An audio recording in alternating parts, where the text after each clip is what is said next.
Good evening. जैसा कि तुम लोग पिछले बार पढ़े थे धातु और धातु लेसन को, उस वीडियो को आप लोग देखे होंगे। आप लोगों को पहले ही बताया जा चुका है कि वीडियो देखने से पहले रीडिंग करना है और फिर वीडियो देखना है, फिर वीडियो देखने के बाद फिर से रीडिंग करना है। ठीक है, तो आज हम लोग पढ़ेंगे अधातु। पिछले बार धातु के बारे में पढ़े थे। जिन तत्वों के भौतिक एवं रासायनिक गुण धातुओं से बिल्कुल अलग होता है अधातु कहलाता है। अब तक 22 तत्व अधातु की श्रेणी में आते हैं। तो कितने तत्व हैं अधातु? तो 22। इनमें 11 अधातुओं गैसीय, 1 अधातु द्रव्य ब्रोमीन एवं 10 अधातुएं ठोस रूप में पाई जाती है। कुल मिला के 22 हो गया। अधातुओं के गुण, भौतिक गुण। भौतिक अवस्था में अधातुएं सामान्य ताप पर पदार्थों की 3 अवस्थाएं ठोस, द्रव्य एवं गैस के रूप में पाई जाती है। उदाहरण के लिए कार्बन, सल्फर, फास्फोरस, आयोडीन ठोस रूप में, ब्रोमीन द्रव अवस्था में, जबकि हाइड्रोजन, ऑक्सीजन, नाइट्रोजन, क्लोरीन आदि गैसीय अवस्था में रहते हैं। भंगुरता मतलब जिसको हम जैसे मान लो कोयला को मारते हैं टूट जाता है, भंगुर हो गया। अधातुएं प्रायः भंगुर यानी ब्रिटल होती है, जिनसे चादर, रेत एवं तार नहीं बनाए जा सकते। सही बात है। अगर हम उसको पीटेंगे धातु को तो फैलता है, तार खींचा जा सकता है, लेकिन अधातु को करेंगे तो क्या होगा? भंगुर हो जाएगा। इसलिए अधातु क्या होती है? उससे तार नहीं बन सकता, चादर नहीं बन सकता। अतः इनमें अघातवर्धन्यता तथा तान्यता नहीं होता। इन्हें हथौड़े से पीटने पर, ये खींचने पर ये चूर चूर हो जाते हैं। हथौड़े पर पीटने से या खींचने से ये चूर चूर हो जाएंगे। चमक, धातुओं में कोई विशेष चमक नहीं होती, सिर्फ ग्रेफाइट एवं आयोडीन चमकीले होते हैं। ग्रेफाइट और आयोडीन क्या होते हैं? चमकीले होते हैं, बाकी सब चमकीले नहीं होते। उष्मा एवं विद्युत चालकता। अधातुएं प्रायः उष्मा एवं विद्युत की कुचालक होती है। अधातु हमेशा क्या होता है? विद्युत का और उष्मा का क्या होता है? कुचालक होती है। सिर्फ ग्रेफाइट विद्युत का सुचालक होता है। ग्रेफाइट क्या? विद्युत का सुचालक। द्रव्यनांक एवं क्वथनांक। अधातुओं के द्रव्यनांक एवं क्वथनांक निम्न होते हैं। सिर्फ ग्रेफाइट का द्रव्यनांक उच्च होता है। ग्रेफाइट का द्रव्यनांक क्या होता है? उच्च। और धातु का द्रव्यनांक और क्वथनांक देखो, फास्फोरस का 44 डिग्री सेल्सियस है, जबकि क्वथनांक 281 डिग्री सेल्सियस में फौलेगा। क्वथनांक मतलब फौलना। ठीक है। सल्फर 114 डिग्री सेल्सियस में द्रव्यनांक होगा और 444 डिग्री सेल्सियस में क्या हो जाएगा वे? तो क्वथनांक खोलेगा। ब्रोमीन -7 पे द्रव्यनांक होता है और 60 डिग्री सेल्सियस पे क्वथनांक होगा। ऑक्सीजन -229 पे और -183 डिग्री पे वह क्वथनांक होगा। ग्रेफाइट -3550 और क्वथनांक होगा -4827। कठोरता। अधातुएं मुलायम होती है। अधातुएं क्या होती है? मुलायम होती है। उदाहरण के लिए सल्फर एवं फास्फोरस मुलायम होते हैं, जबकि कार्बन का एक अपरूप हीरा बहुत कठोर होता है। वस्तुतः हीरा सबसे अधिक कठोर पदार्थ है। सही बात है, हीरा जो है सबसे कठोर पदार्थ है। घनत्व। अधातुओं का घनत्व निम्न होता है। अधातुओं का घनत्व क्या होता है? सबसे निम्न होता है, जैसा कि दिखाया जा रहा है। फास्फोरस सफेद होता है और इसका घनत्व 1.82 गुना 10⁻3। सल्फर का 2.07 गुना 10⁻3। ग्रेफाइट का 2.25 गुना 10⁻3। हीरा का 3.51 गुना 10⁻3। ये उसका क्या है? घनत्व। ध्वनि। हथौड़े से पीटने पर अधातुओं से कोई ध्वनि नहीं निकलती, बल्कि वे टूट कर चूर चूर जाता है। अगर हम लोग अधातु पर पीटेंगे तो क्या होगा? वो चूर चूर हो जाएगा, लेकिन कोई आवाज नहीं निकलेगा वैसा। विद्युत ऋणात्मकता। हाइड्रोजन को छोड़कर सभी अधातुएं विद्युत ऋणात्मकता होती है। इनमें इनके परमाणुओं में इलेक्ट्रॉन ग्रहण कर ऋणायन में परिवर्तित हो जाने की प्रवृत्ति होती है। जैसे क्लोरीन अगर इलेक्ट्रॉन को ग्रहण करता है तो क्या हो जाएगा? Chloride ion. ऑक्सीजन अगर इलेक्ट्रॉन ग्रहण करेगा तो ऑक्साइड आयन बन जाएगा। अब हम लोग पढ़ेंगे इसका रासायनिक गुण। ये था भौतिक गुण और रासायनिक गुण। देखो, ऑक्सीजन के साथ अभिक्रिया। अधातुएं ऑक्सीजन के साथ संयोग करके अम्लीय ऑक्साइड बनाती है। ऑक्साइड जल में घुलकर अम्ल बनाते हैं। ऑक्साइड जब जल में घुलेगा तो क्या बनाएगा? अम्ल बनाएगा। ऑक्सीजन के साथ अभिक्रिया। अधातुएं ऑक्सीजन के साथ संयोग करके क्या बनाता है? अम्लीय ऑक्साइड। ठीक है। जैसे यहाँ दिया हुआ है कार्बन प्लस ऑक्सीजन मिलेगा तो कार्बन डाइऑक्साइड, जल प्लस कार्बन डाइऑक्साइड बनेगा तो कार्बनिक अम्ल बनेगा। सल्फर प्लस ऑक्सीजन मिलेगा तो sulphur dioxide. Sulphur dioxide plus अगर जल मिलेगा तो सल्फ्यूरिक अम्ल बनेगा। अगर सल्फर प्लस ऑक्सीजन मिलेगा तो सल्फर ट्राइऑक्साइड बनेगा। और सल्फर ट्राइऑक्साइड अगर जल के साथ मिलेगा तो भी सल्फ्यूरिक अम्ल ही बनेगा। लेकिन ये सल्फ्यूरस अम्ल उधर बन रहा था, इधर सल्फ्यूरिक अम्ल। अब देखो अधातुओं के कुछ ऑक्साइड जैसे कार्बन मोनोऑक्साइड एवं नाइट्रस ऑक्साइड लिटमस के प्रति उदासीन होते हैं। लिटमस पेपर पर ये उदासीन है, मतलब दिखाते नहीं कुछ। अब यहाँ बोल रहा है गंधक का ऑक्सीजन के साथ संयोग। गंधक को वायु या ऑक्सीजन में जलाने पर ऑक्सीजन के साथ संयोग करके सल्फर डाइऑक्साइड बनाता है। जब ये गंधक क्या बनाएगा, ऑक्सीजन का संयोग करेगा तो क्या होगा, जल के सल्फर डाइऑक्साइड या जो है हमारा गंधक का ऑक्साइड बनाएगा गैस। सल्फर प्लस ऑक्सीजन मिला तो सल्फर डाइऑक्साइड।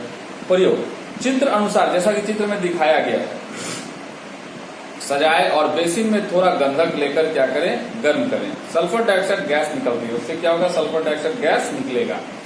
अब ऊपर लटके हुए कीप से होते हुए निकलने निकास नली द्वारा प्रकनली में हवा को ऊपर हटाने की विधि को जमा होती है। क्योंकि सल्फर डाइऑक्साइड गैस हवा से भारी है, अतः इस विधि से प्रकनली में SO2 गैस जमा हो जाती है। जब वो प्रकनली में जाएगा तो SO2 गैस हमारे वहां जाके जमा हो जाएगा।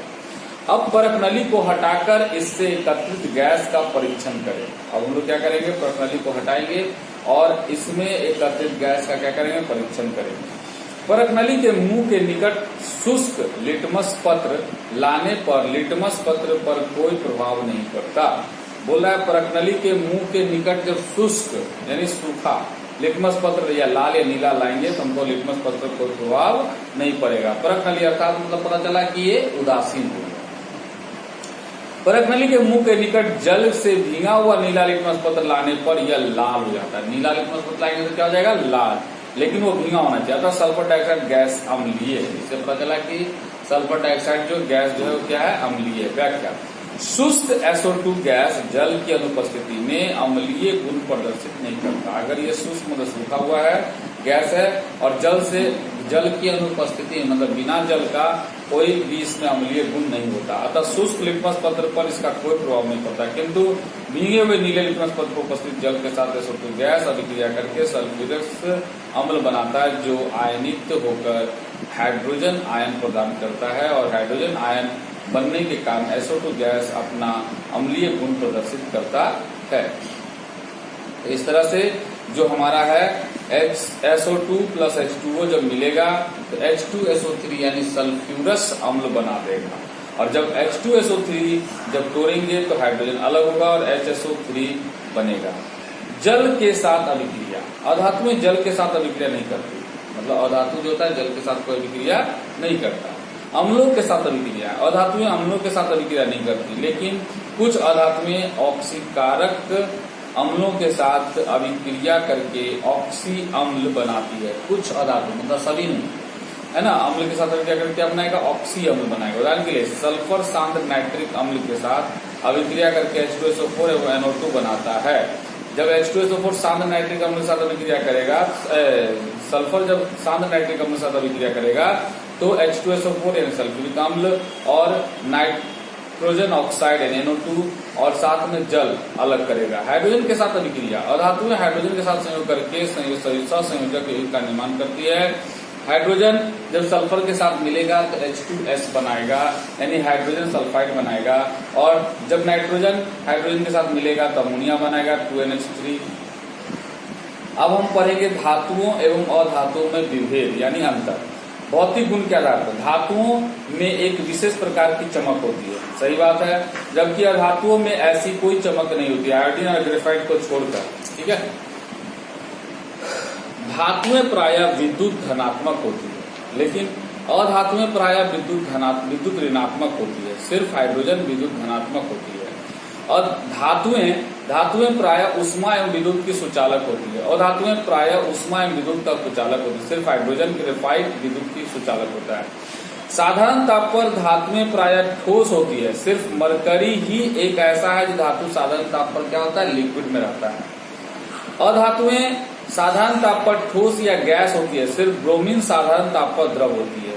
धातुएं अघात वर्धनीय तथा तन्य होती है, अधातुएं अघात वर्धनीय तथा तन्य नहीं होती। अब बाद में प्लास्टिक गंधक तन्य होता है, प्लास्टिक गंधक जो होता है वो तन्य होता है। धातुओं के घनत्व तो उच्च होते हैं, धातुओं के घनत्व तो क्या है, उच्च होते हैं। अधातुओं के घनत्व तो क्या होता है, निम्न। हथौड़े से पीटने पर धातुओं से एक विशेष प्रकार की ध्वनि निकलती है, जिसे धातुई ध्वनि कहते हैं। हथौड़े से पीटने पर धातुओं के एक विशेष प्रकार का क्या होता है, ध्वनि निकलेगा, जिसे हम लोग क्या कहेंगे, धातुई ध्वनि। अधातुओं में धातुई ध्वनि नहीं निकलती, बल्कि हथौड़े से पीटने पर अधातुएं टूट कर चूर हो जाती है। अधातुएं जो होती है धातुई ध्वनि नहीं निकलती, बल्कि हथौड़े से पीटने पर क्या होता है, चूर हो जाता है। रासायनिक गुण में अंतर देखेंगे दोनों में, धातु और धातु में। धातुओं के परमाणु धनायन बनाते हैं, तो बोल रहा है यहाँ पे धातुओं के जो परमाणु है क्या बनाएंगे, धनायन। जैसे potassium ion, sodium ion, calcium ion, ferrous ion आदि। अधातुओं परमाणु ऋणायन बनाते हैं, ये धनायन बनाता है, तो ये क्या बनाता है, धातु ऋणायन। जैसे क्लोरीन का आयन, सल्फर का आयन, ब्रोमीन का आयन। धातुओं के ऑक्साइड भास्मिक होते हैं, धातु का ऑक्साइड जो क्या होगा, भास्मिक। जैसे Na2O प्लस H2O तो सोडियम हाइड्रोक्साइड बनेगा। कैल्शियम प्लस जल अगर मिलेगा तो कैल्शियम हाइड्रोक्साइड बनेगा। इसी तरह अधातुओं के ऑक्साइड अम्लीय होते हैं, ये जल से अभिक्रिया करके अम्ल बनाते हैं। कार्बन डाइऑक्साइड जब जल से अभिक्रिया करेगा तो हाइड्रोकार्बोनेट बनेगा H2SO3, और सल्फर जब बनेगा तो क्या बनेगा, सल्फ्यूरस अम्ल बना देगा। ठीक है। धातुएं तनु अम्लों में घुलकर H2 गैस मुक्त करती है, धातुएं तनु अम्लों के साथ घुलकर क्या बनाएगा, H2 गैस मुक्त करेगा। जैसे Zn यानी धातु का जस्ता H2SO4 के साथ अभिक्रिया करेगा, तनु अम्ल हो गए ये, इसको अभिक्रिया करने पर ZnSO4 बना देगा और साथ में H2 को अलग कर देगा। साधारण अवस्था में कुछ धातुएं ऐसा नहीं करती, अपवाद ही है कि शायद एक आध गो धातु ऐसा जो नहीं करती। अधातुएं सामान्यतः तनु अम्लों से अभिक्रिया नहीं करती, अधातुएं तनु अम्लों के साथ अभिक्रिया नहीं करती है। धातुएं सामान्यतः हाइड्रोजन के साथ संयोग नहीं करती, जैसे लिथियम, सोडियम, कैल्शियम, बेरियम आदि। धातुएं हाइड्रोजन से संयोग करके आयनिक हाइड्राइड बनाती है। अधातुएं हाइड्रोजन के साथ संयोग कर सहसंयोजक हाइड्राइड बनाती है, जैसे NH3, PH3, H2O, H2S आदि। धातुएं अवकारक होती है, अधातुएं ऑक्सीकारक होती है, जैसे कार्बन। इसका अपवाद है। धातुओं और अधातुओं के बीच अभिक्रिया क्या होता है, देखते हैं। इस संबंध में निम्नलिखित तथ्य प्रमुख हैं। धातु और अधातु परस्पर अभिक्रिया करके मुख्य आयनिक यौगिक बनाते हैं। मुख्य आयनिक यौगिक बनाएगा कौन, धातु और अधातु जब अभिक्रिया करेगा। अधातु परस्पर जब अभिक्रिया करेगा तो सहसंयोजक अभिक्रिया, मतलब धातु और अधातु जब अभिक्रिया होगा तो आयनिक यौगिक, और अधातु और अधातु मिलेगा तो क्या होगा, सहसंयोजक यौगिक। और धातुएं परस्पर रासायनिक अभिक्रिया नहीं करती, धातुएं जो है परस्पर रासायनिक अभिक्रिया नहीं करती। अब हमें विचार करना है कि धातुओं और अधातुओं के बीच पारस्परिक अभिक्रिया कैसे होता है। हम लोग जानते हैं कि दो या दो से अदृश्य, सदृश्य या असदृश परमाणुओं के संयोग से अणु का निर्माण होता है। सही बात हम लोग 9th क्लास में पढ़ चुके हैं कि दो या दो से अधिक सदृश या असदृश परमाणुओं के संयोग से क्या बनता है, अणु। सदृश परमाणुओं से बने अणु तात्विक अणु कहलाते हैं, जैसे H2, O2, Cl2, O3, P4, SF आदि। दो असदृश परमाणु के संयोग से बने अणु यौगिक अणु कहलाते हैं, जैसे KCl, MgCl2, CO2, CH4 आदि। हम लोग यह भी पढ़ चुके हैं कि विभिन्न तत्वों की परमाणु संख्याएं एवं इलेक्ट्रॉनिक विन्यास भिन्न भिन्न होते हैं। तत्वों के गुण उनके परमाणुओं के इलेक्ट्रॉनिक विन्यास पर निर्भर करता है। तत्वों का जो भी गुण है वो किस पर निर्भर करता है, परमाणु के इलेक्ट्रॉनिक विन्यास पे। कुछ तत्व अन्य तत्वों की अपेक्षा अधिक क्रियाशील होती हैं और इनमें यौगिक बनाने की क्षमता होती है। उत्कृष्ट गैस जैसे helium, neon, argon, krypton, xenon, radon एकदम अक्रियशील होती है और ये यौगिक नहीं बना सकते। ये क्या नहीं बना सकता है, यौगिक नहीं बना सकते, क्योंकि ये अक्रिय गैस है, अर्थात किसी के साथ कोई क्रिया नहीं कर सकती, ये अस्थायी होता है। अब प्रश्न उठता है कि उत्कृष्ट गैस अन्य तत्वों की भांति क्यों नहीं यौगिक बना पाती। इस प्रश्न का उत्तर जानने के लिए उत्कृष्ट गैस के परमाणु एवं अन्य तत्वों के परमाणुओं के इलेक्ट्रॉनिक विन्यास पर विचार करना आवश्यक है। हीलियम इसकी अंतिम कक्षा में क्या है 2 है और शुरू कक्षा में 2, मतलब टोटल मिला के 2 ही है। नियॉन में 2 और 8 है, 8 है इसका अंतिम कक्षा में, तो न लेगा न देगा चूंकि स्टक पूरा चुका है। ऑर्गन भी उसी तरह है, यह भी अपनी अंतिम कक्षा में 18 है, 2 8 8 है, इसका मतलब अंतिम कक्षा में 8 है, तो इसको भी लेने का जरूरत नहीं है। क्रिप्टन 36 है, 2 8 18 8, ये भी अंतिम कक्षा में 8 है, स्टक पूरा कर चुका है। जेनॉन भी वही तरीका 8 पूरा कर चुका है। रेडॉन भी 8 पूरा कर चुका है। तो सारणिक मसला स्पष्ट करता है कि उत्कृष्ट गैस के परमाणु के सेल इलेक्ट्रॉनों से पूर्णतः भरे हुए हैं, मतलब जितना चाहिए उतना पूरा कंप्लीट है, इसलिए ये दूसरे परमाणुओं के साथ अभिक्रिया नहीं करते। हीलियम परमाणुओं का प्रथम सेल ही अंतिम सेल है जिसमें 2 इलेक्ट्रॉन ही रह सकते हैं, मतलब उसमें 2 ही रह सकता है, अतः यह सेल भी पूर्णतः भरा हुआ है। अन्य उत्कृष्ट गैस परमाणु के बाह्यतम सेल में 8 इलेक्ट्रॉन रहने के कारण इनके भी इलेक्ट्रॉनिक विन्यास अस्थायी है, इसलिए उत्कृष्ट गैस अक्रियशील होती है। इसलिए क्या है, उत्कृष्ट गैस अक्रियशील होती है क्योंकि इसके अंतिम कक्षा में कोई कमी नहीं है, जो जितना चाहिए उतना पूर्णता है। उत्कृष्ट गैसों के अतिरिक्त जितने भी तत्व हैं उनके परमाणु के बाह्यतम सेल में 8 से कम इलेक्ट्रॉन रहते हैं, अर्थात इनके संयोजक सेल अपूर्ण होते हैं, इसलिए इन तत्वों के परमाणु अन्य परमाणुओं से संयोग करके उत्कृष्ट गैसों की भांति इलेक्ट्रॉनिक विन्यास प्राप्त कर लेने की प्रवृत्ति रखते हैं। इनके परमाणुओं में उत्कृष्ट गैसों की भांति स्थायी इलेक्ट्रॉनिक विन्यास प्राप्त करने की प्रवृत्ति के कारण ही वे रासायनिक दृष्टि से क्रियाशील होते हैं। इन परमाणुओं में अपने इलेक्ट्रॉन को इस प्रकार से व्यवस्थित करने की प्रवृत्ति होती है कि इनके बाह्यतम सेल में इलेक्ट्रॉन की संख्या 8 हो जाए, इसे अष्टक नियम कहते हैं। सब जितने भी बाकी तत्व उत्कृष्ट गैस के बाद वो सारे के सारे के अंतिम कक्षा में 8 से कम या 8 मतलब 8 से कम रहेंगे, जो कि या तो लेके या तो देके पूरा करेंगे। रासायनिक अभिक्रिया में इस अष्टक को प्राप्त करने के लिए ही परमाणु इलेक्ट्रॉन को त्याग या उन्हें प्राप्त करने के लिए क्या करते हैं, त्याग करते हैं या लेते हैं।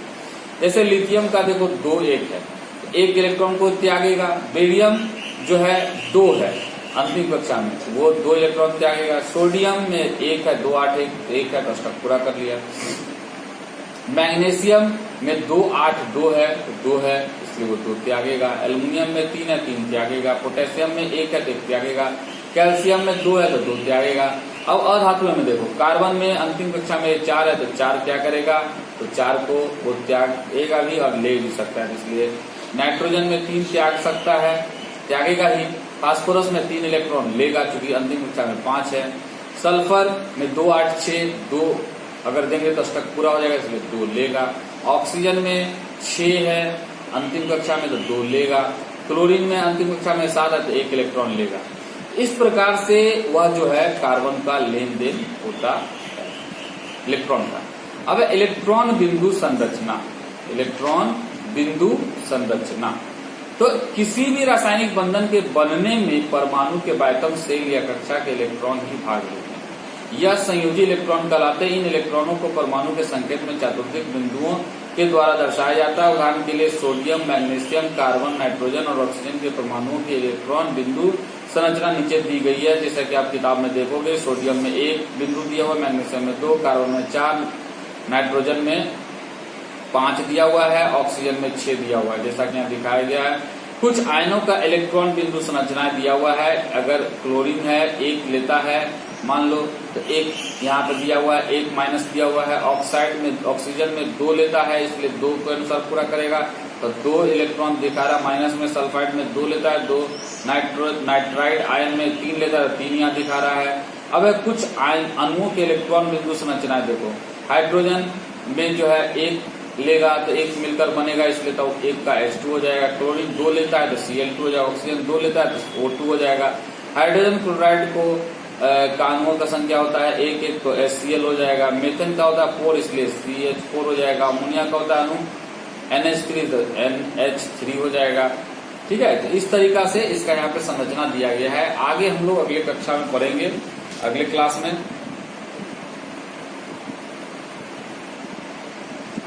अच्छा, एक बात आप तुम लोग को फिर से बोल देते हैं कि अगला हम लोग क्लास स्टार्ट कर रहे हैं, जो ये वीडियो जाता है, वीडियो जाते रहेगा, है ना, गूगल क्लासरूम में स्टार्ट हो।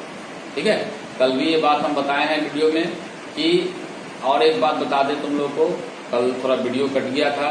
प्रोबेबिलिटी मैथ्स में अगला क्लास में स्टार्ट होगा।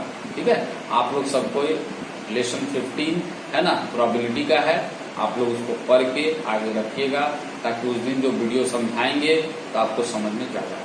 ठीक है, गूगल क्लासरूम में क्या होगा, आपको पहले से बताया जाएगा, केमिस्ट्री का, फिजिक्स का, मैथ्स का, इंग्लिश का जो भी है वो व्हाट्सएप पे भेज दिया जाएगा कि ये फलाना वीडियो, ये चैप्टर देखते रहना। तो आपको उसमें जो एराइजिंग जो क्वेश्चन रहेगा वो आपको लिख के रखना है या दिमाग में रखना है कि सर के जब क्लास में रहेंगे सामने आमने हम लोग ऑनलाइन क्लास में, तो उस समय हम लोग उस क्वेश्चन को पूछ सकते हैं। ठीक है, और जो भी रहेगा आपको समझ में आ जाना चाहिए। ओके, घर में माँ पिताजी को प्रत्येक दिन प्रणाम करना है, घर में रहना है, गर्म पानी पीना है। ठीक है, ओके, बाय।